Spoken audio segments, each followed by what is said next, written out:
4 компании од Истокот ќе бидат дел од еден од најголемите сајми за храна во Европа, што од 12 до 15 септември ќе се одржи во Москва, Русија.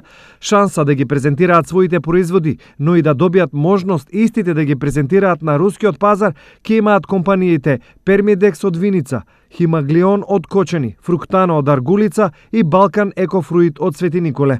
Од Фруктана ќе ги представиме пред се програмата на замрзнатиот производ.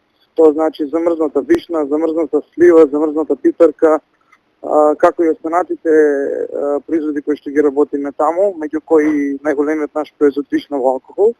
Додека од другата компанија, значи од Балкан Екофруит од Свети Николе, планираме да се представиме со топол програм, пастеризирани производи, како што се компоти, мармалади, ајвари и да го представиме нашиот најголем производ, а тоа е доматното пире. Представувањето на сајмот во Москва значи чекор поблиску за македонските и компаниите од Истокот до рускиот пазар. Секојдневно добиваме контакти и мејлови од страна на руски компании, меѓутоа ова представува можност да ги запознаеме лично тие компании таму и нивните представници и да се надеваме дека ова ќе допринесе за да отпочнеме и ние со некој извоз во Русија.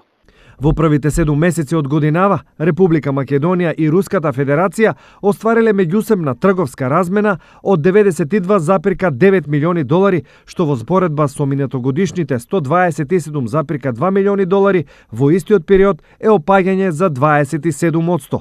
Но структурата на размената во овој период покажува позитивни тенденции за македонското стопанство. Имено, до крајот на јули годинава, Македонија го зголемила извозот во Русија за 48,9%, а увозот го намалила за 39,1% во споредба со истиот период од лани. На рускиот пазар во овој период се пласирани стоки во вредност од 26 милиони долари, а оттаму се увезени за 66,8 милиони.